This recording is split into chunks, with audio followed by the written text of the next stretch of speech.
What's up, everybody? We are back. Special hello to Damien Hair Metal, first guy to post today. So, what's going on, Damien? Isn't he in the UK? I believe he is. Damien, where are you from? Let us know.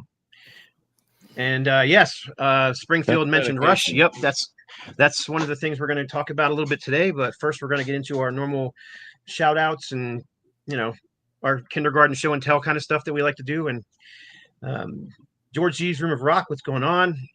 Sam Steele. Yeah, he's from England. Right on. Yep. All right. Thank you. Cool. So let's get right into it. Shout outs. You got anything, Steve? You've not been here for a couple weeks. Let's do it. Right on. Kev, you got anything you want to show, say, do? Just a couple albums here. Finally got the new Dead Heat. Yeah, right here. Haven't heard it. Got it last night, and then great crossover thrash metal band. And this finally came too. And mine came too. I ordered the same one as you did. I didn't order the autograph copy. No, I didn't. Not for that price. It was like $30 for the regular copy, $75 for the autograph copy, and I'm like, I've met Nugent enough times. These corporate honks trying to steal our money. Oh, wait, sorry. Jumping the gun. Yeah, we're gonna talk about that. So anyhow, anything else, Kev? No, that's about all I have. I got a couple more. I finally got a copy of the new Accuser on vinyl, but it's not from the one I pre-ordered from the record company, who are now ignoring me and not returning my calls and my emails, nor giving my money back. I found a seller online and paid premium for it, but I love Accuser, so I grabbed it. And I also got this little gem. Well, these two little gems. This one has really been hard to find, but this is the Jacob's Dream demo years, the early stuff. I love this band, man. Especially that early stuff, which is so freaking good. Very epic, heavy metal, kind of like Sirithungal, it's got that kind of epicness to it, You guys know this band, right? Yep. And then anyhow, I got it from the band directly. So it's John Barry, or I think his name is Franken Barry on Facebook. If anybody's looking for a copy, he has a bunch for sale if you're interested in the demo album. I got one more after yours. If you got one more to show. That's fine. Osric Tentacle. Oh, wow. Become the other. A really good one. I got this one super cheap because it's got a little defect right there. I don't know if you can see it or not, but basically it's just a little tear in the plastic and a little teeny weeny bend in the vinyl. But for the under $20 I paid for it, I don't care. Is it colored vinyl? I know it's 180 gram, but let's just find that out. Yeah. I haven't even heard it yet because it's literally. I know and the remasters sound incredible. Ed does that himself, so Ed Wynn, that is. Let's see. Looks like it's red. Nope, it's black. Okay. Well, black vinyl. All right. None more black. What you got, Kev? Well, the one here I came across is kind of odd. Annihilator. It's kind of what it is. It's all demos from like 85 through 88. And I knew of the stuff, but I, never seen any of it. And it's just plain, nothing there. No label. Doesn't have hardly no liner notes whatsoever. Is that the Jeff Waters Annihilator, or is it something else? Yeah. That's what I asked. First thing I asked. Yep. It's. I've never seen it. Picked it up about a week ago online here. I had to get it. It's an odd one. A lot of people checking in. We got Tony Clem, Tip Fan, Metal Ben, 666 Ray Star. Lots of people checking in. Appreciate you guys watching and hanging out with us. So, I think the only person we got left is you, John. So you might as well just get right into right into your favorite portion of the day. It's time for.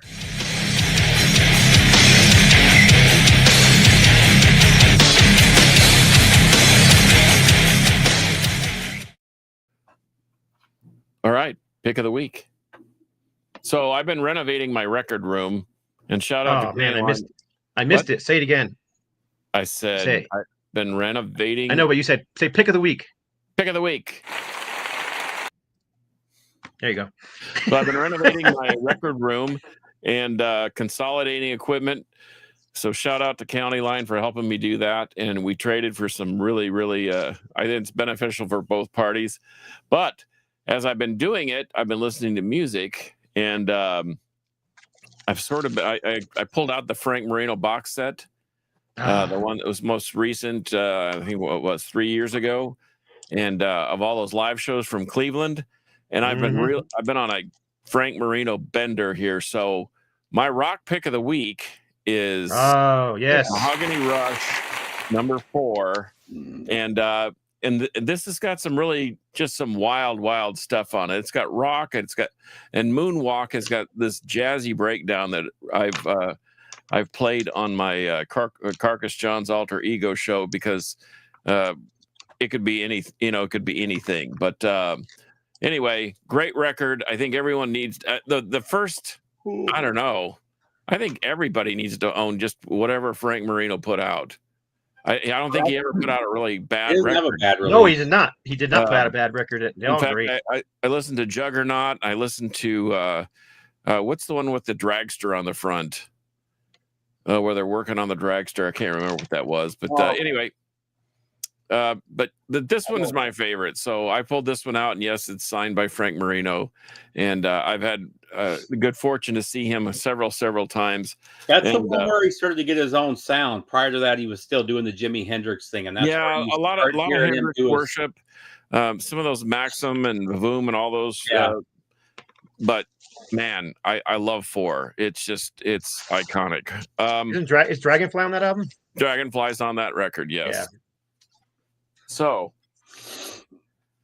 my metal pick of the week, because when I wasn't listening to Frank Marino, I pulled out the entire Carcass.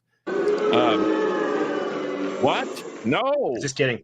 Pulled out the entire Carcass collection, and yes, I know it may not be completely metal to have multiple copies. Oh, that's by far my favorite is Necroticism, Descanting the Insalubrious, but I've already touted that one. So this is Torn Arteries. This is their most recent, and I have it on green splatter, red splatter, black splatter, and whatever, because I roll that. That's the way I roll in my metal stuff. But I think this is a great record. Heavy riffing. They introduced solos again.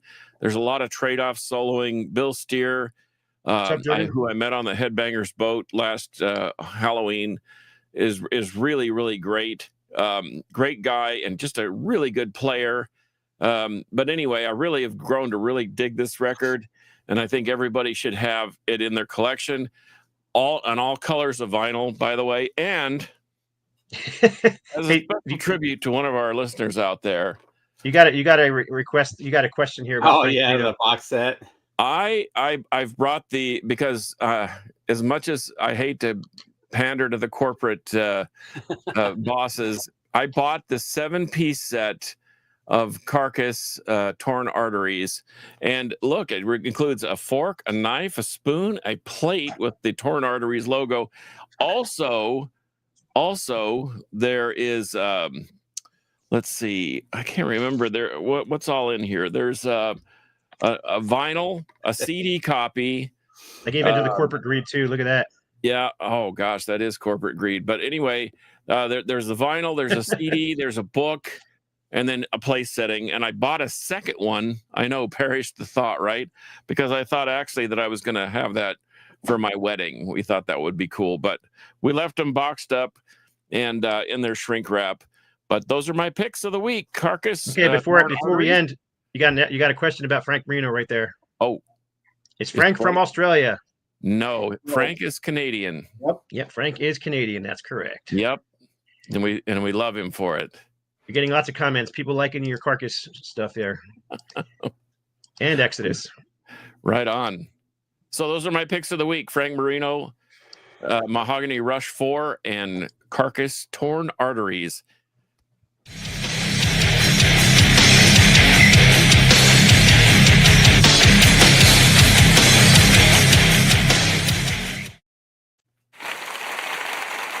And I have to thank my wife for that, because we were sitting around and I said, can you think of a record that that I should tout on the Metal Roundtable, and we started talking about the place setting thing. So yeah, that's what tipped me. So shout out to Steph, Queen of the Crypt.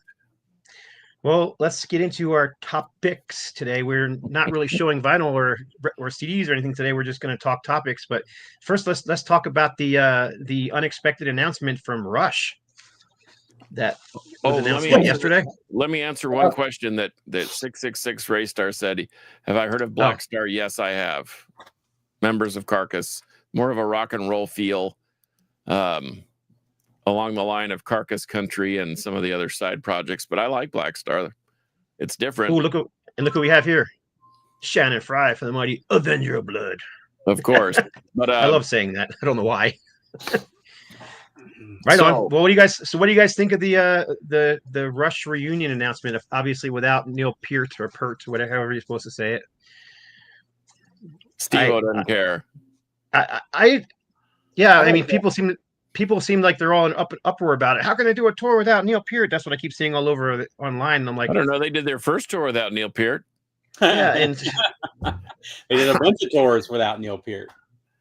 But I mean, he's gone. I will say at least it's not Mike Portnoy filling in, because he seems to be the fill-in for everybody now. But well, I thought that was the natural transition because he's been in a ton of those types of tribute bands. I just saw him with Dream Theater a couple weeks ago. So I always thought eventually they were going to get back together with somebody, but I mean, are you guys surprised by the drummer? Well, I didn't even know who she was until me either. But she's really good. Yeah, I checked out some videos online. She's really good. Yeah, so I have no problem with it, but I didn't have any problem with Pantera doing it without either. Go for it. Why should the remaining members not be able to play their own music? It doesn't make any sense to me. Did you hear the interaction between Geddy and Alex when they were just shooting the breeze, and they said, "Hey, you've been coming over to my house for all these years, and we're still writing music and we're still playing, and wouldn't it be cool if we just kind of kept doing it?" And I don't blame them. I mean, I don't think they had any real control, and trust me, I love Neil Peart. I that guy, top notch. I think he's one of my favorite drummers of all times, and something that Lee Russell from 128 dB Rock said. He said, "I'm more about the music than I am about the members making the music," and that may sound a little callous, but I don't know. I've also been hearing this a lot too. It's just a money thing. It's just a money grab. But they're only doing 7 shows. I mean, as a trip. 2 of them in Fort Worth. Thank you very much. I don't know how we got that honor. Yeah, the stupid thing about that argument, though, is all these guys have done for 50 years is tour. I mean, that's their whole job, So, people still want to see them. They still want to tour. Who cares, Yeah, I haven't seen the prices yet, but that's the other thing is people were saying the prices are going to be through the roof. But and I've talked to a lot of people that said I never got a chance to see them. So it's like Led Zeppelin. If Led Zeppelin did a final tour with Jason on drums, I'd pay quite a lot of money to go see that. Yeah. Yeah. Well, I was fortunate. I got to see Rush with the first drummer, John Rutsey. And then he left, of course, because of some health issues. And then the year after, I got to see Neil Peart. But he didn't have the whole, the big drum setup like he had back in the later days. It was just more of a simplicated drum setup. My buddy John likes to call him the backup drummer, the replacement drummer. Yep. What Metal Ben said, people will complain, but still dish out the money to see him. You're right. They will. That's exactly right. Yeah. Black Monroe said he saw him on the All World's stage tour with Max Webster. Man, that was a great pairing. That's the first time I ever saw him on the All the World's stage. Well, it's basically 2112, but and Angel was the sandwich. Max Webster and Rush were the bread, and Angel was the meat or the peanut butter and jelly. But, right on. The 2 guys that called me old timer. Anyway, I saw both shows up in Fargo at the Fargo Civic Center back, I think was 73, 72, right in that area, back-to-back years. So, yeah, it's kind of a rarity. Well, and why doesn't anybody complain that, Metallica's that's not the original band. I mean, what about Ron McGovney and Dave Mustaine? And they've had a revolving door too. Now they've been solid for a couple of years now, but well, it's like everybody lost their mind that Blaze Bayley took over for Iron Maiden. Yeah, he was like the fifth singer for Iron Maiden. Right. I think people get crazy because they get out of their comfort zone, and then they start to complain, whether it be because people don't act a certain way, at the shows or whatever. Like the Karate in the Pit thing drives me insane. I mean, back in even in the Bay Area thrash days, when that was, when the entire dance floor looked like the permapress cycle in your washing machine, you never saw anybody. Saxon's a great example too. This is the only original member of Saxon. Yeah, so I don't know. I think people get out of their comfort zone and they just lose their minds about it. And whatever. Shannon Fry said they shouldn't play as Rush. I disagree. But they're doing what they're doing. It's going to be more like what everybody was mad about Kiss too. But what Kiss was doing was more a tribute to the '70s than actually being a new band putting out stuff. And I think that's more what they're looking at too. Yep, there's another one. Scorpions is another band that has revolving door musicians over the years. And who's the only original member left? Rudolph. Klaus? Or Klaus? Yeah, sorry. It's probably Klaus. I mean, but yeah, I don't. Well, I hear goes way back, even farther than 50 years with the Scorpions. Yeah. All right. Well, we got this question just popped up, so we might as well move on since we pretty much all agree on the Rush thing. I kind of figured we would, and it wouldn't be a big discussion, but I say more power to him, man. If I had the chance to go see him, I'd probably go see him. One more thing about that, Napalm Death, one of my favorite bands, live or otherwise, they don't have any original members. Not one. Yep. So, but they've been that crew for. I mean, it's been Barney and Shane and Mitch Harris for long enough, I guess, where nobody knows. Pantera has no original members either. Yeah, no. Now that I think, yeah, I mean, was Rex the original bass player? I don't think so. I think Rex he came out on like the third or fourth record. Huh. We'll have to look on that. I'm not sure now that I think about it. I forgot about Rex. Yeah, you might be right about that. But Phil came on the fourth record, or was it the third? I think it was the fourth. He came on the fourth. Phil did. Yeah. But imagine Megadeth without Dave Mustaine. Is different because Dave is the only. I mean, he's the writer of every single thing they've ever released. So, I mean, he's the hired. Everyone else is hired guns. Yeah, it's Mustaine, and I got to go do a tour. So who do I get? Yep. But he's always been like Rex, that. Death was a lot like that too. Chuck would, Chuck had a band with Terry Butler and Bill Andrews, and then whoever could play the stuff on rhythm. But then he did stuff with Sean Reinhart and Gene Hoglan, and I mean, nobody complained that he was changing. For Symbolic or Human and technically Judas Priest doesn't have any original members either. Well, Ian Hill's been there since day one. No, he was part of the. He came. Oh, that's right. Yeah, he came with Glenn. Yeah. Yeah. Wow. Yeah. So I think people are losing. There's enough context here to where we can say, hey, if Annika can play the songs, I could care less.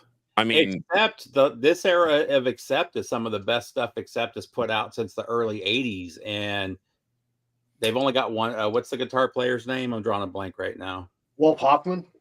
Yeah, Wolf is he's been the only original member for a decade now. So, and therefore now some of the best music they've ever put out, in my opinion. Yeah, I agree. We should definitely bring that up in the segment after we talk about the next. What does everybody think of the new Megadeth song? I think it rips. I think it's I liked it a lot.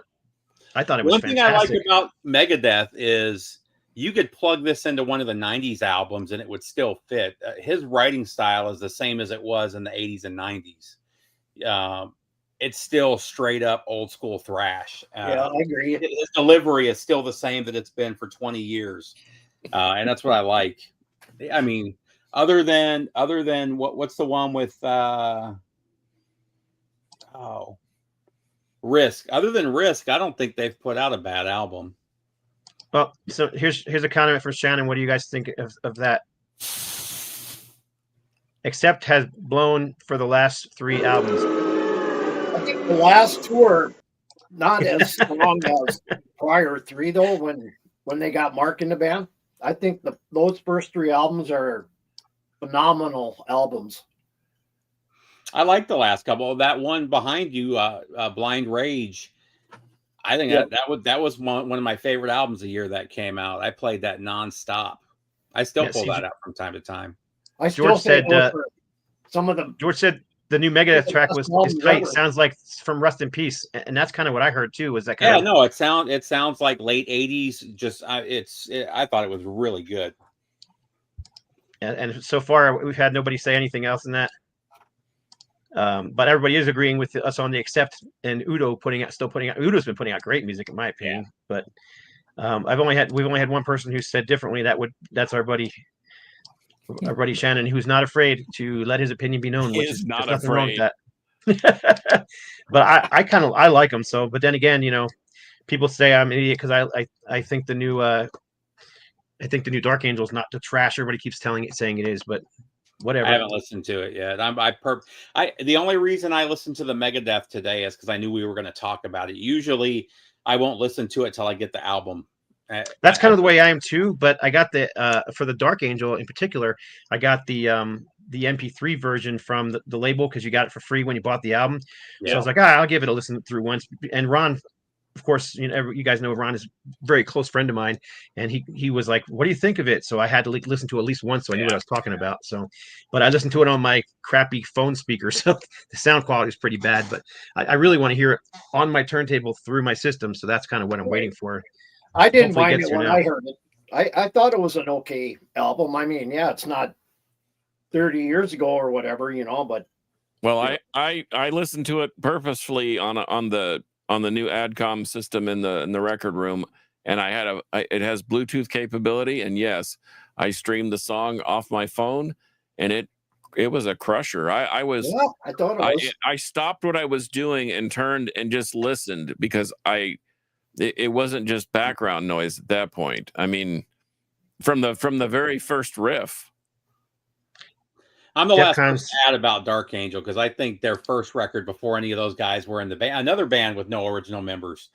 I think their first record is my favorite thing that they ever released, but I like the other stuff too. I haven't listened to the new song though yet. So is Dave gonna just go out on his shield, and then is he just like tired of the Metallica versus Megadeth comparisons, or you think he's just trying to? No, I think he's just done. He said he's just done writing, or he's just done doing albums. I think he'll still do shows here and there. Yeah. By the way, there is one original member still left in Dark Angel. Eric Myers, the original guitar player. Yeah, he's been on every. He's one of the original founding members of the band. Okay. But yeah, we're getting a lot of people. Tipping Point is awesome. I agree. I think Tipping Point was great. We're kind of getting different. We're getting Accept in here too, but. Megadeth has been very mediocre compositionally wise. Basic riffs, predictable solos, forgettable.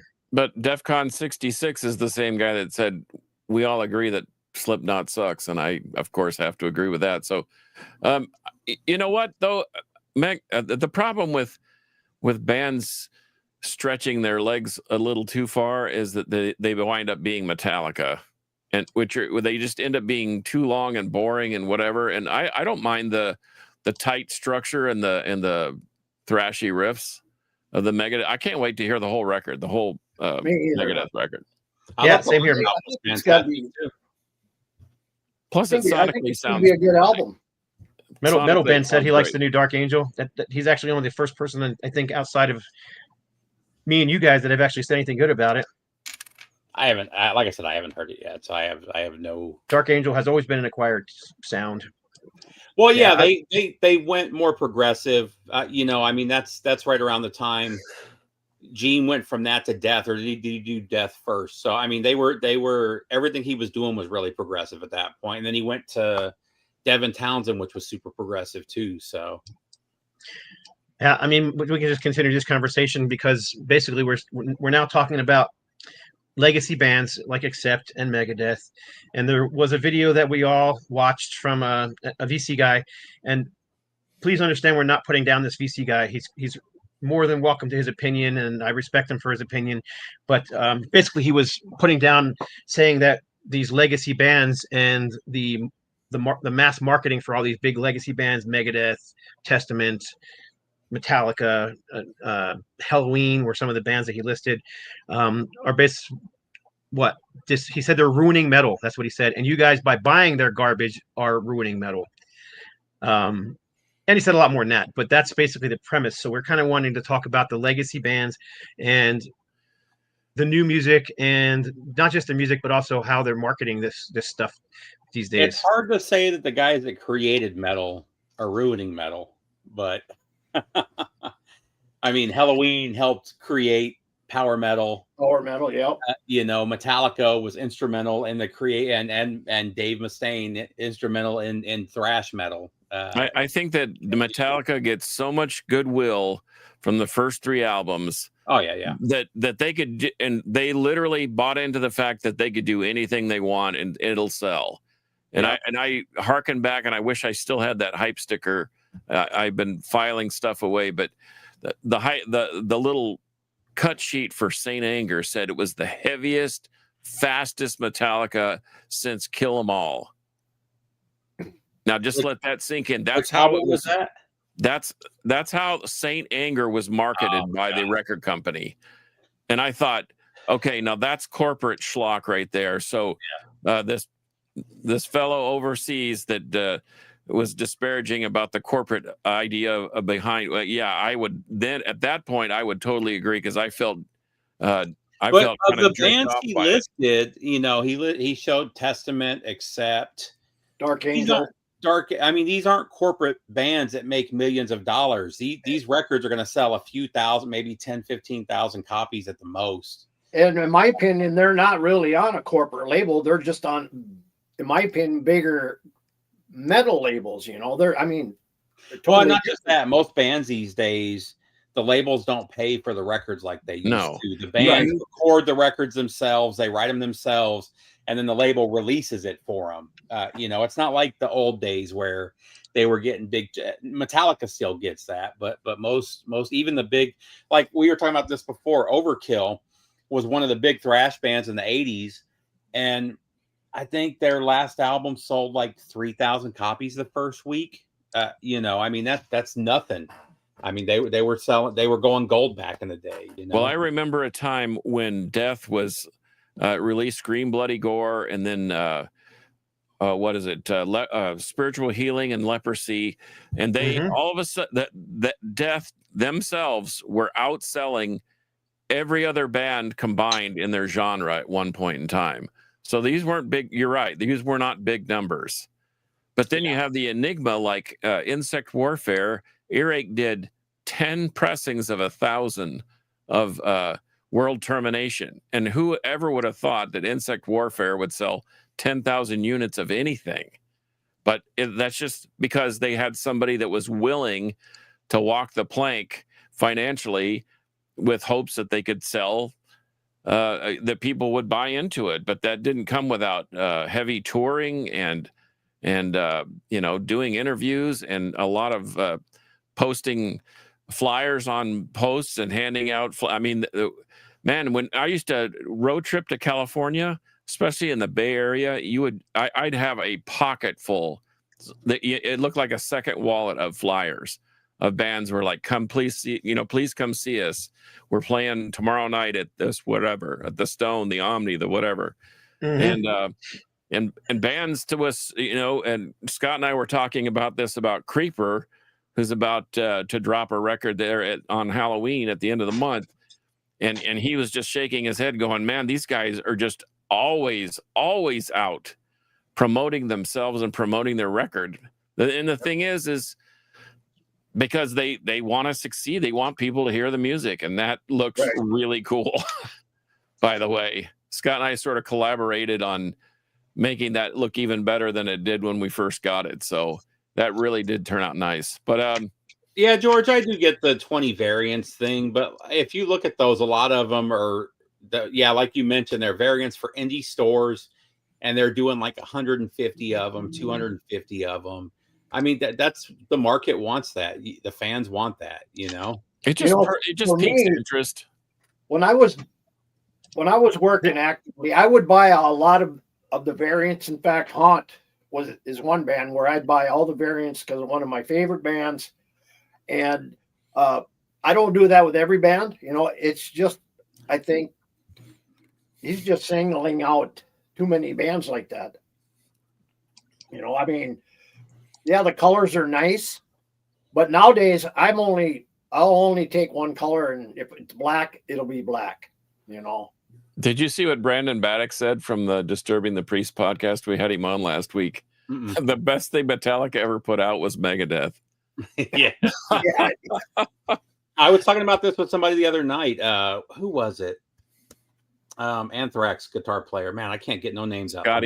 Scott Ian did an interview not too long ago where he was like, people like to talk trash about Mustaine, but there would be no thrash without Mustaine. He's the one that created that guitar style. And he was like, we don't give him enough credit for it, you know? So that's somebody that's outside of the loop. He's actually a great musician. Yeah. And I've had, you know what? I can only go on personal experience. I've interacted him in close proximity 3 times. One time was one of those, you know, what do they call that? Like the fan package where you get to, you know, stand there and take a picture. And the other 2 were actually working the show. And all 3 times he seemed like a nice enough guy. We used to run into him and Marty him and Marty both lived in Phoenix for more than a decade, and we used to run into them both pretty regularly, and they were always really cool. They'd hang out, take pictures with people, signed, you know, people came up to them. They were both always nice to everybody. I don't have them anymore. I used to have a picture with Dave in front of like a Long Wong's, which was a wings place in Phoenix. I think nobody is really a nice person when they're on drugs or drunk out of their mind. And well, this was during the drug era, you know. This was the 90s when he was on heroin, and he was still always nice when we ran into him. Yeah, so I don't know. He may not have been high at that moment, but yeah, lots of sour grapes, I think, with the Metallica split. But you know, if you read the book, it's pretty crappy what happened. Well, and not just that, Kerry King talked about it, and the videos are out there. Kerry King had a great interview where he was like, the reason he got kicked out is because he was leading the band up on stage. He was the one talking. It wasn't James. Wasn't James. He was the one hyping up the crowd. He was the one that the fans were getting into. And Kerry said that's the reason he was kicked out of the band. And if you go watch videos of Metallica from then, it is him that's talking in between the songs. It is him that's hyping up the crowd. So, you know, he had a great comment, though. His comment was the best. He's like, how do a bunch of drunks kick a guy out of the band for being drunk? Exactly. So, yeah. Well, whatever. We're not here to tout. We're not here to tout Dave Mustaine, although I think what he's doing now it might be some of his best stuff. Well, and the thing with it, their band is one of the few bands. I love Testament. Their last couple albums aren't near as good as their stuff from back in the day. You know, Exodus, the last couple Exodus albums, I've liked them. They're not as good as the stuff back in the day. The last couple Megadeth albums have been killer. I've loved them. And like I said, you could plug this song into their late 80s, early 90s albums. I don't know. I thought this was a pretty good damn album. Yeah. I do. I like it. Don't get me wrong. I do like it, but yeah, but it's hard to overcome nostalgia for the albums that you grew up with too. You know, I mean, yeah. And talking about bands screwing up, they kicked what's his name out? Zetro? Is it Zetro? Yeah, they kicked Zetro out band again and brought back. Yeah, a guy nobody liked. I think a don't know lot if of they're used to fans, them with that their band. mind is so instilled into the old days that they don't like to get away from it. So new stuff from these older bands is kind of like, what? They don't care. Well, one of the things the guy was saying in the video was that he was saying that all these legacy bands have sold their souls to these labels like what is it called? I keep wanting to say Napalm Earache Death. and Century Yeah. Media, Nuclear Blast, and Nuclear Blast. So he's like, they've sold their. He goes, and all the artwork, he goes, was probably created years ago and forced on them by these labels. And then he goes, Persona non grata. He goes, that's not even probably the name of the album that the band wanted. They probably had this picture and they were like, this is going to be the name of your new album. Here's That's the the kind of problem stuff with he was that saying in this video. argument. Labels, Well, it's false, but labels tend to use the same couple guys to do their mastering, as you know, Scott. They use the same couple guys to do their artwork. Plus, bands follow trends. If a certain style of artwork is popular, bands will use similar kind of artwork. I don't even think it's that similar. But I remember a time where that very thing was true. I mean, Century Media, everything that came out on Century Media looked pretty much the same. Yeah. Maybe a different color. But there was the same way back in think about the 80s, man, the Metal Blade stuff. Well, and back in the A 80s, lot of it they looked the did same. force this. I mean, if you go back and watch Year and a Half of the Life of Metallica, the label had a whole department that would create the artwork and show it to the band, but the band didn't have a whole lot of say in what the artwork was back then. Yeah, but a lot of the labels have a couple of artists that they go to because they have deals with them where they'll do the artwork for a good deal. The labels aren't going to pay $10,000 for cover art. You know what I mean? No, I can speak to that because I've done 3 dozen covers for metal bands, and I don't make thousands and tens of thousands of dollars and more, and for the most part, it's just for the love of music. Yeah, let me help you. Let me help market you. That when I was basically the 6th member of War Beast, and that's a quote from Bruce Corbett himself. He wanted to establish some sort of a mascot, like Vic Rattlehead or the War Pig or Eddie or whatever. And so we did that, and we played off of that. But man, I wasn't making thousands of dollars. I was just doing it for the love of the band and try to help my friends. It's not just that. There's not a whole lot of metal artists out there. The reason Repka's got so many album covers, even today, he's still putting out album covers every couple of months, is because he's one of the best metal artists out there, and he can get artwork together quick and get it done for, a few $100, however much he charges. I'm sure he charges more than that, but. Well, guys like Mark Riddick and Sawblade and Andre, he did the new Harrison album coming out in January. That's but I know Riddick doesn't charge. I think for a T-shirt design he charges $200. For an album cover design he charges $400. Yeah, but it's probably going to be black and white, and it's whatever. And honestly, as a metal guy, who do you want to go to do your artwork? You want to go to Carcass John, or you want to go to Ed Repka, or you want to go? There's only a couple guys you want doing your artwork. I don't think the same people, the same corporate entity that was doing Pink Floyd and Zeppelin covers in the past is going to do touch anything metal. But if you look at the video the guy did, he had the new Testament cover up there, and he was saying, look at how all these covers have the same colors. You think that's by accident? No, that's intentional. And then I noticed the people chiming in is that's all AI covers, and I'm like, I know some of that stuff is not AI covers. Yeah, let Scott talk about the AI covers, because he's had to deal with that with a couple of bands. Yeah, I'm not a fan of AI. Not a fan of it.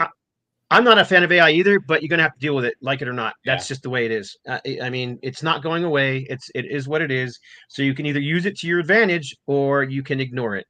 Go ahead. What? I was going to say, I've actually had people ask me what program I use.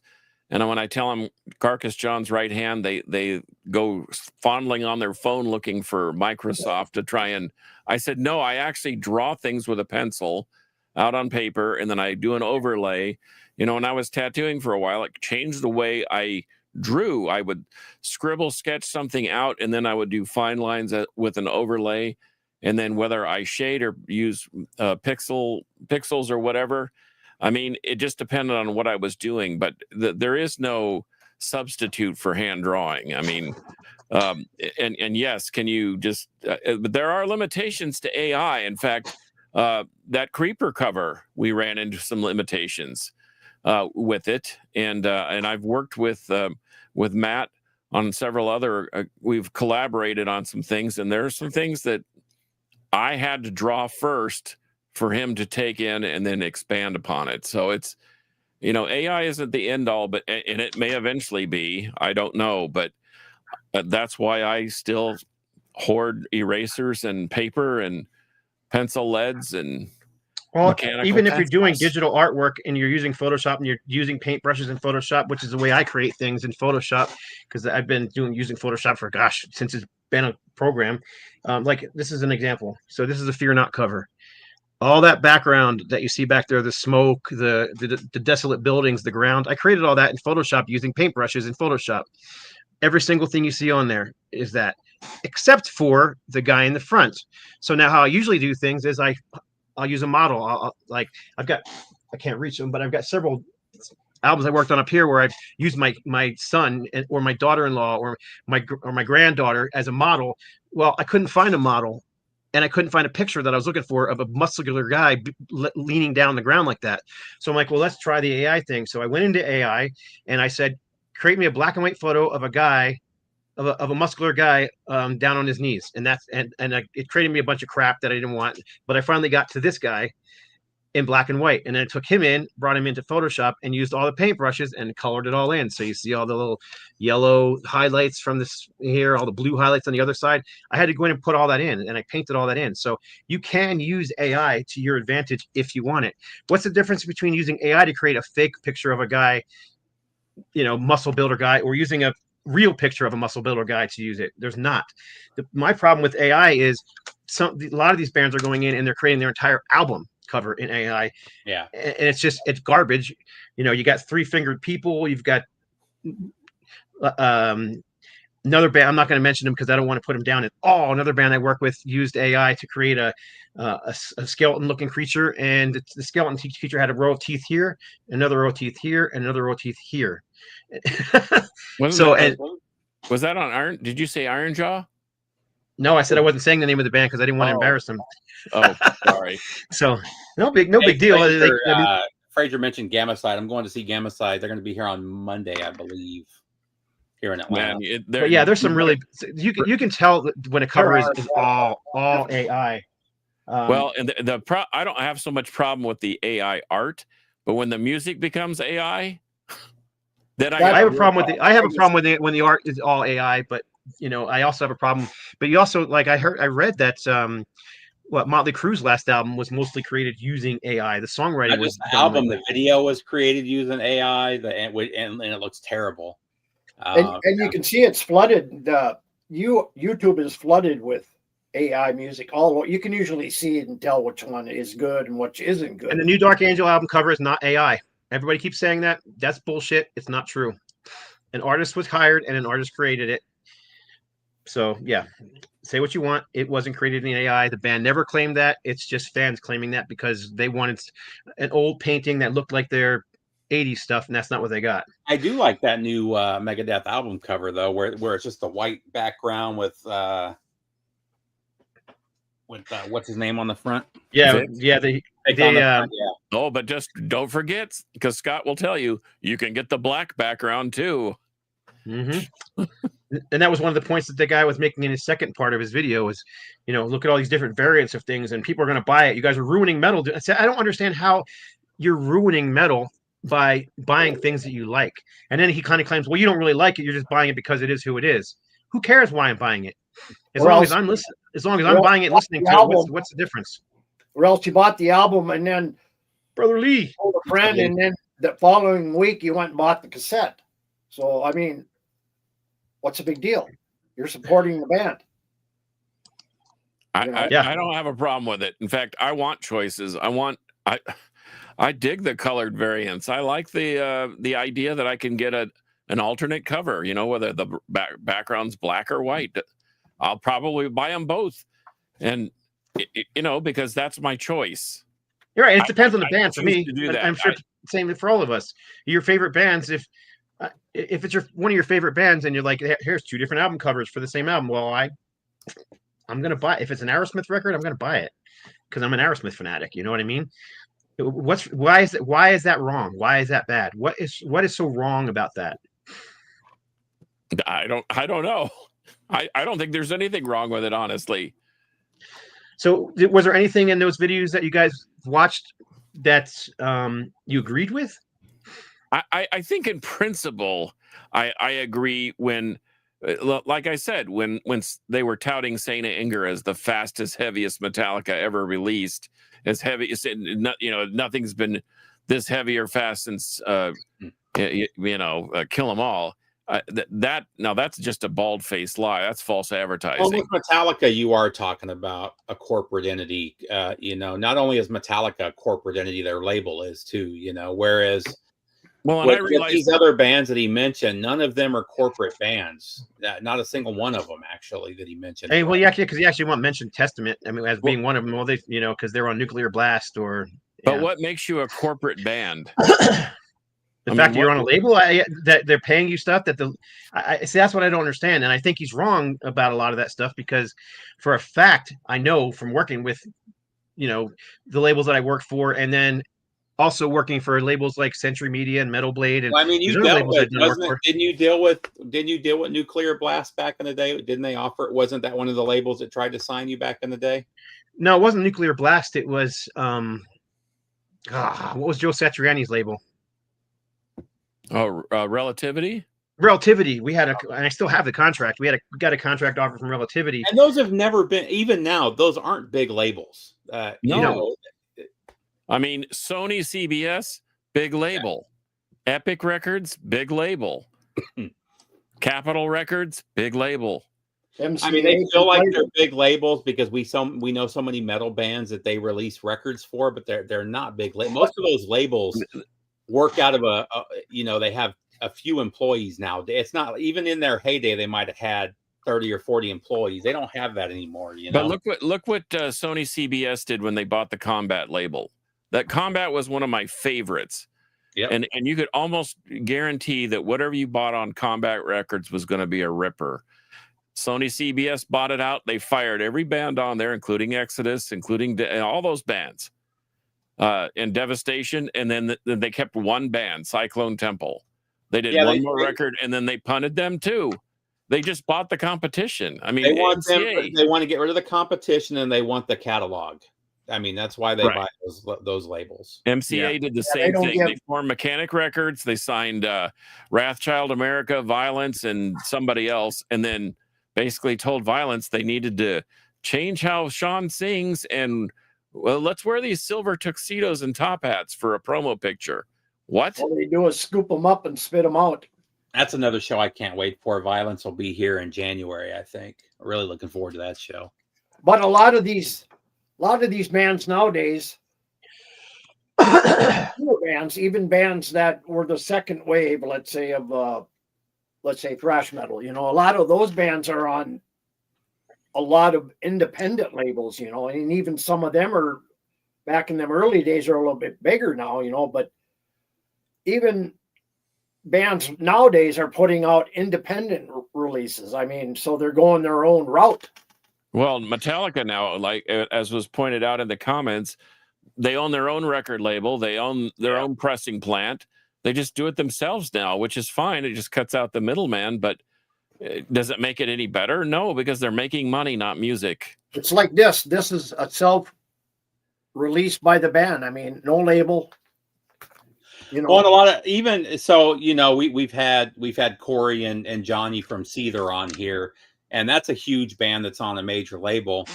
The label doesn't do anything for them other than release their stuff. They record all their albums at their home studios now. That's the way most music is recorded for labels these days. It's not like the old days. The money they're making is from touring and from a little bit of album sales. But I can say that Dark Angel bands, Seether's a good example. They still love off their albums from the late 90s and early 2000s. That's where all their money comes from. It's not from the stuff they release now. Right. But I can say that Dark Angel's album wasn't recorded all in someone's bedroom on a computer. They actually all flew out and recorded in a studio in Canada, actually. Yeah. So I know that for a fact because I got calls from Ron when he was at the studio. Dude, you got to hear this. Yeah.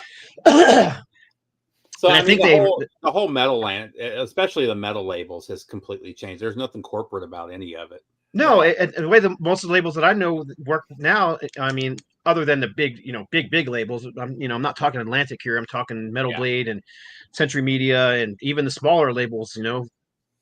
The bands record their music themselves, and then the labels put it out and get it into distribution so people can buy it. Well, here's the bottom line. It doesn't matter if they have 1 or 50 variants. Doesn't matter. If it's available and you want to buy it, go ahead. If you don't want to buy it, if you think it sucks or you don't like it, don't buy it. So Metal Blade has 70 employees worldwide. Not much of a corporation. No. And the other thing, the one thing I can say that I did agree with him on is he talked a bit about the fact that a lot of the digital recording these days, the guitar tones and the productions have all begun to sound very samey, very. Some of these bands have lost that, like. You back in the 70s, man, you heard a Brian May guitar riff. It didn't matter what the riff was. You knew that was Brian May because he had that unique guitar sound. The signature sound. Yeah, that's right. One of the problem is nowadays they're all using DSPs. They're all using effects. They're not using actual guitar amps anymore. They're not using the Marshall half stacks anymore like they were better. The full stack. What was the other one that was real big in the 90s? The Mesa Boogies. They're not using that stuff anymore. They're using modeling amps now, and you can hear it. Boogie, PV, and Marshall were the amps everybody was using back then. Those 5150, it was a 5150 PV amps. A lot of people were recording with those. But everybody back in the day had their own settings. There might be 1 or 2 analog pedals that they were using, but everybody had their own little settings and stuff. But that's the thing is with the technology today, you can punch up guitar sound number 705, and then you're always going to sound that way. And if you want to, in fact, I remember when they first came out on some of these effects racks that you could say, I want to sound like Dimebag, and then you'd hit a button, and all of a sudden you had that thick triple, quadruple layered guitar sound or whatever. But that's why the live experience is still king, because you want to hear what they play through. You know what I mean? I just Charlie Belmore just got off the Josta Life of Agony tour, and I love this that he and Nick Petrino still plug in and still rip it as loud as they can, as loud as the sound man will let them. And like when we drove to Tulsa to see Creeper, those guys still plug in, and they that's don't. One difference. So Mustaine is real good about this, because Mustaine, as soon as I hear a guitar riff, I know it's Mustaine. When that song kicked, what's the new song called? Tipping Point. Tipping Point. When Tipping Point kicks off, it's Mustaine from that first riff. I will say, for instance, the newest Judas Priest album. I love Judas Priest. They're one of my all-time favorites. That newest album, it doesn't sound like Judas Priest.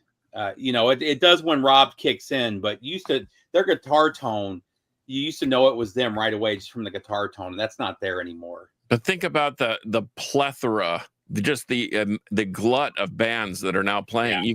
You can't continue to reinvent the wheel. I mean, when I was a kid, when I bought my first record and heard Deep Purple, and this shout out to Blackmore Rules. When I heard Richie Blackmore start off with Smoke on the Water, and you knew it was Richie Blackmore. I mean, we had a handful of bands that we idolized and worshiped and had access to. Yeah. Now you have, I mean, look at Encyclopedia Metallium and tell me how many bands are there on that, past, present, and soon to be future. Not just that, there's some band names where there's 30 bands with the same name. Right. Aggression is one of them. Aggression, Aggressor, Annihilator. I mean, we have Annihilator here in Texas. Now it's the Spanish spelling, and they're a different band, but I used to be confused by that. We were just talking about the band. It's at Warlord. There's like just new wave of British heavy metal bands. There's like 15 different Warlords. I mean, it's crazy. Yeah. But I just I don't know. I that was the one of the points I agree with him on, is that it still sounds samey. But I don't have to have an album blow me away to enjoy the album though. And sometimes a new album, it might take a listen or two before I can really get into it. But if I can't listen to it like once and I'm like, this album sucks, never play it again. Accept is a great example. I didn't like the newest Accept. I thought it was okay when I first heard it. That's the same with me, but the more I listened to it, the more I liked it. Really digging it, and I still pull that one out pretty regularly. Well, to me, it's like when I first heard the new Primal Fear, Domination. It really didn't grab me all that much. I guess I was expecting stuff like the other album, but it's still Primal Fear, but it's a little bit different, Here's an album that'll grab you. Dust, yeah. We got up yesterday at first pressing. That's but awesome. Anyway, it took a little while for that to really, now it's starting to grab me a little bit more. So, just because you listen to it once doesn't mean it's not a bad time. I think music has become so secondary, not like when we were kids, where like I used to load my backpack up right over on my Stingray to my friend's house because his dad, who came back from overseas, had this gigantic Pioneer system. And that was the go-to place, and he taught his son how to put on a record on the turntable without breaking something. And 4 or 5 or 6 of us would sit around and we'd play side one. We'd critique it. I mean, it was a commitment to sit down and listen to music. I think music has just become so much background noise or something we plug in when we're on our way to work or whatever, and our minds are just not focused on it as much. And I think the enjoyment of music, that's why Kevin, to your point, I think sometimes we get a new record and we're like, oh, this just doesn't grab me. But then when you sit and let it kind of stew in your juices a little bit, you go, wow, this really is good. I mean, Primal Fear has not put out a bad record, in my opinion, either.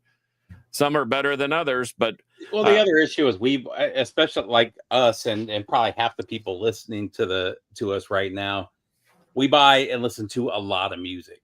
A lot. Whereas back in the day, one genre, I would buy a CD and it would be in my car CD player for months, and I knew every word, every riff to every song. And now there's just so much coming out, and I listen to so much. The last album I did that was not the newest Judas Priest, but the Judas Priest before that, because that sat in my car. I love that album so much. It sat in my car for like 3 months. That's all I listened to. And my wife hates that album now because it was in my car so much. But that's the way it was back in the day. I had girlfriends that hated certain albums because I played them so much, Yep. I did that with the new Iron Jaw. I played it so many times I can sing along to every song on there. Yeah. From the old days to the new days, now there's so much, you have access to just about anything. We're back in the early days. Yeah. I mean, you didn't have this. I mean, you had word of mouth or radio and, a few friends here and there, and that's what you did. Hey, by the way, my Stingray, I had a gold Stingray with a tiger striped banana seat. Yes, I did. But no sissy bars for me. Go ahead. Anyhow, I don't know. I actually enjoyed and laughed at his, because to me it came off as kind of the rant that is fueling this whole discussion. I thought it was funny. I literally was laughing at him. I was like, "What's so funny?" I'm like, "You got to watch this video." And she's just watching. She's like, "I don't get it." And then and then he says something about me on there, and she's like, "Look, he just called your name out. Look at her." She was all mad. I'm like, "Who cares? It's funny." To me, it came off as like he literally came off like a grumpy old man. I don't like the way they do the new stuff anymore. They don't do the new stuff right. You guys don't do it right. And if you're not doing it like I do it, you shouldn't do it anymore. The Queen would call that being a curmudgeon. And I'm like, why are you so, I mean, I get the passion. Okay. Cause I hate fake metal, and there are certain bands, as I've been very vocal about, that I just don't like. But like I told someone on that little group chat that we're on, if I don't like Danzig at all. I think they're stupid. But if you like them, that's great. I mean, fine, like them. Go right ahead. I'm not going to rub your face in it or disparage you for it or post something online. This guy likes Danzig. What a jerk. I mean, I'm not going to do that. I mean, why? I love Danzig. Screw you. Nah. Yeah. Okay. See? And Well, we can his still rant be friends. isn't going to discourage me from buying. I mean, I mean, we find common ground, and then we enjoy it together. That's it's funny. Him talking trash about Scott wasn't even him talking trash about Scott. It was kind of funny what he actually said. Yeah. Because they were like, oh, they asked Scott what he thought, and he's like, it sounds like thrash. well, he didn't. Yeah, it Well, sounds like trash to me. Once again, Oh, comment that's a ringing endorsement, he said. I'm like, well, it does sound like thrash. I mean, what do you want it to sound like? Like techno? Yeah. Like house music? I mean, what are you looking for here, pal? EDM? But anyway. Yep. Whatever. Did you guys just hear a strange voice pop in? No. No, okay, good. Then that was just my computer. Some people are asking about the video. I can tell you right, you can watch. I don't care if people watch the video. I just didn't want anybody to think we're putting this guy down or saying bad things about him, because I'm not at all. I've known the guy for, gosh, he's been on YouTube for 10 years, as long as I have, and Steve has, I'm sure. Now, I do agree. One thing I do agree with that he talked about was the vinyl community on YouTube. It's turned into, there's a lot of people that are just making videos, to get free stuff and to get numbers and I guess I'm not one of those then, because I don't get free stuff. I've had somebody send me a song for the Crypt of the show I do on 128 dB Rock, but that's only you know who I get free stuff from? I get it from you guys. Yeah, from me. And I sent you guys free stuff. We're not getting stuff from labels or something. No, like I know. I do agree that there's certain channels on there that they'll show all these records, but then when you listen to them, it doesn't sound like they actually know anything about the music. So I do get stuff like that. But I get it too. But generation now, compared to when we started, I mean, it's completely. But what's the point of calling them out? What's the point of calling those? It's their label. Yeah, I don't agree with calling them out by name. Let them do what they want to do. I mean, if that's what they want to do, if that's what they, I mean, I know people who collect records. They don't even listen to the damn things. They keep them in plastic and they just collect them. Yeah. I think that's weird. I listen to my music. That's the reason I buy records. What's even weirder, Scott? When I was still putting in a few hours over at County Line Records, we had a kid come in. He wanted a certain color of record of this release, and I said, well, what kind of turntable do you have? And he goes, I don't have a turntable. I said, what is that? I says, you play records on it. And he goes, what do you mean? He didn't even know. He just thought the colored vinyl looked so cool that he would hang it on the wall or whatever because it was colored. He didn't even know. And so I said, I tell you what, I'm going to pull this record out. And I'm going to stick it on. This is a turntable. And I played a record for him. And he was flabbergasted. I mean, as a 20-year-old kid, but so it doesn't nothing surprises me. No, anymore. and I don't care if they're buying the record. Great, buy the record. Either way, the artist, listen to it, do whatever you want, blow it up. I don't care. Yeah, to support the band. Hey, and speaking of supporting the bands, Gamma Sight's hitting like 20 cities in the next couple of weeks. So if you're in one of those cities, go see them. I'm fortunate enough to live in their hometown. And they're friends of mine. Rick and Scott have been friends a long time, and all the other band members too. And dude, they have not missed a step. You're stepping right back into 1990. They are shredding machines. So if you get a chance, just go. I know they're going to be in New York. They're going to be in Buffalo. They're going to be they're all up and down the East Coast. Antonio, New Orleans, Charlotte, Chesapeake, Baltimore, Rochester, New Haven. They're all over the place, dude. And they are worth every penny. That's thrash. If you too bad they didn't take Iron Jaw with them. That would have been awesome. Yeah, and Rick would have had Rick and Randy would have, or no, Rick would have had done double duty. But worth it. We're talking about mid 50s to working on 60s. These guys, they're not coming here either, Shannon. Unfortunately, nowhere near me. They'll be heading the other direction soon. Don't worry about it. Yep. Anyhow, all right. Well, we're done. That was an interesting discussion. We could have probably talked on it for hours, but gosh, you guys, you should have been here. You guys should have been watching us the 15 minutes we were talking before the show, because we were talking about Accuser and all kinds of fun stuff, and and then that's why I keep telling people, man, this show is just a bunch of guys talking metal, man. We so appreciate y'all watching and and commenting. And we do take your comments into consideration and bring them into our conversation. So we really appreciate it. Some female band members on here too, so it's not just a bunch of guys talking about metal. Yeah. Look it up, John. Okay. Hey, John knows one, I think. Don't you know one? You know some girl who likes metal? Yeah, I liked. She knows metal so much. I actually married her. And 666 Raystar asked me about where he could see some of my album artwork. Just get on my Instagram at Carcass John Art, and I've got a whole bunch of that thrown on there. And man, I've been doing it for the love of metal. And yeah, I get paid a little bit here and there, but in fact, I did some work for Harrison. They're about to drop a new record, and it absolutely shreds. I've been playing a couple of their songs on my radio show. That's Ed Replica cover too. And yeah, that's Ed Replica cover too. Harrison's got a Replica cover. There you go. But and then they've got the classic Metal Blade production team too on there. Oh, with Bill Matoyer and Bill Matoyer and yep. So, I mean, to me, I've been fortunate enough to where I had a regular job where I actually made money to buy releases. And then when they needed artistic direction, I was able to give it to them at a cheap price. But yeah, check out my Instagram at Carcass John Art, and you can see kind of what banners around in my. And buy the new Creeper album. Logo. It's so freaking fantastic. This album is so good.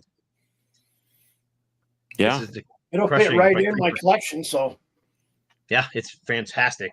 And these are not shipping yet. The release date's October 31st. They'll probably ship early to people. I got an advanced copy direct from the CD plant, so they sent me one just direct in the mail with some test pressings they were sending. But they will be shipping soon. So I'm looking. I can't wait to get the vinyl. But have you heard anything about the vinyl? It's going to be right before the release date, so it's going to be close. We knew that was going to be the case to get it done by October 31st, but the CDs are done, so CDs will probably ship early. But regardless, everything will hopefully be shipped by October 31st. Yeah, this Creeper is fantastic.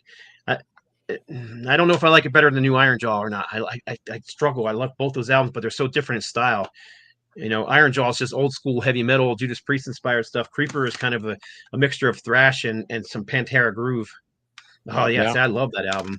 And you and I were talking about them before the show too. They're evolving into a more heavy, thrashy band too. But you know what? All those guys have been playing music for 20 plus years, and Jimmy and Paul Fritz.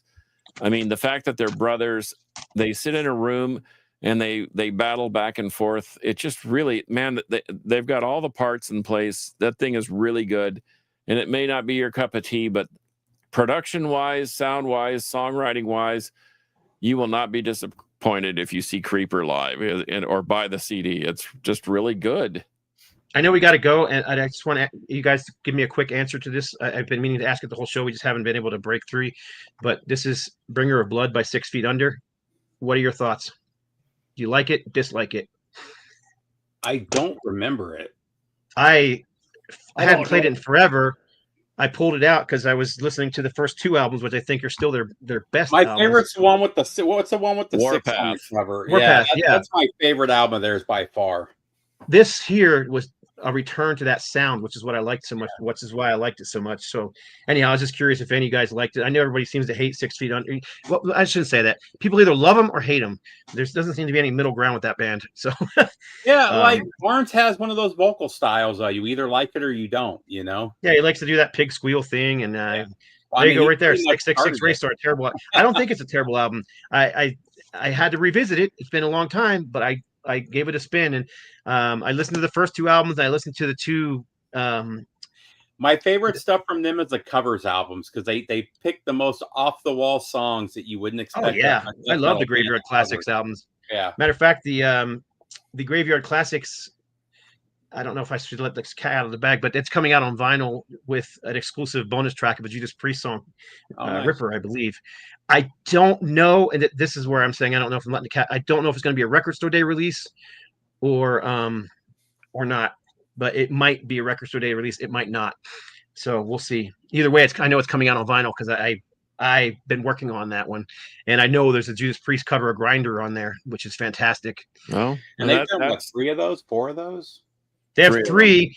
Yeah. The first one and the third one are different. Number 2 is the entire Back in Black album. Okay. I can't imagine anybody putting that one out on vinyl because You'd have to pay like for it. you got to pay up the wazoo for the licensing to AC/DC. Yeah, so yeah, everybody's saying that he quit smoking weed. Okay. It's probably killing him. Probably has more lung capacity now, but whatever. Even Anyhow. Willie quit smoking weed. I think if Willie quits smoking weed and stops touring, he's just going to dissolve into No, the he did, ground. he said he quit. He had to quit smoking weed. He was having trouble breathing. Oh, Hey okay. Shannon, Shannon quickly? I know we got to go. So what did you think of this album? Because you'll be honest, you'll tell me you think it sucks or not. Yeah, the Grinder was definitely on one of their early EPs. That EP will probably never be reissued in any form because it's an EP, and that's what the song came off of. It's pretty much nobody even knows about that track. So I was psyched that they were like, let's put that on there. I'm like, heck yeah, that's a great cover song. So it's a great song to begin with. I love Grinder. Yeah, and I just think those covers albums are fun. So I actually, the label that's putting them out, I was talking to the label owner on the phone about him the other day, and he's like, I finally listened to those. I never heard them before. He goes, those albums are just a lot of fun. He goes, they just take these great songs and it's almost funny. But anyhow, I'm sorry. I did want to ask that question, and we're way over once again. We could talk forever. Dry. All right, well, let's get into our exit stuff going on here. Let me find our things here, and I'll be right there. Hang on. I got to find everybody's banners. Okay, you can find Steve on YouTube at Harmless Rebel 868. You can also find him on Facebook and Instagram and all those other kind of places, either under Harmless Rebel or Steve Bodine. Just don't look me up on Grinder. Oh, you're not. You're on Grinder. Just don't look him up. I thought you were. I thought you had moved to OnlyFans. I thought you were on that song still, but no. I thought you moved on to OnlyFans. Yeah, I'm not making much on there though. Oh, I'm sorry to hear that. You can find Kevin on YouTube at Old Metal Rocker 66 temporarily until he changes to 67. Out over at Metal Uprising on Facebook. Yep. Yep, that's his Facebook group that's taken off in the last few months, which is it's a good group, a good metal group. Go. Yep. I do want to say, go over to Metal Uprising, check out Keep It True best performance from Void. Phenomenal set. Yep, I saw it. It was really good. You can find John on Instagram at Carcass John Art. You can also find John at 128 DB Rock in the Crypt and Carcass John's alter ego. And then download the free app. Download the free app, and you don't have to stay up till midnight to listen to the show. You can listen to it, I don't know, Tuesday morning, Wednesday afternoon, Thursday, whenever. You can listen to it after this if you have the app. But yeah, 128 DB Rock, 128db.com. You can follow me on Instagram at No Life Till Metal. You can find me on YouTube at Scott Waters, No Life Till Metal. You can find me on Facebook. I'm easy to find. Just find me. And that's it. So we all appreciate. We had a lot of people watching today live and commenting. So I didn't get to all the comments. I apologize. I tried to keep up with them.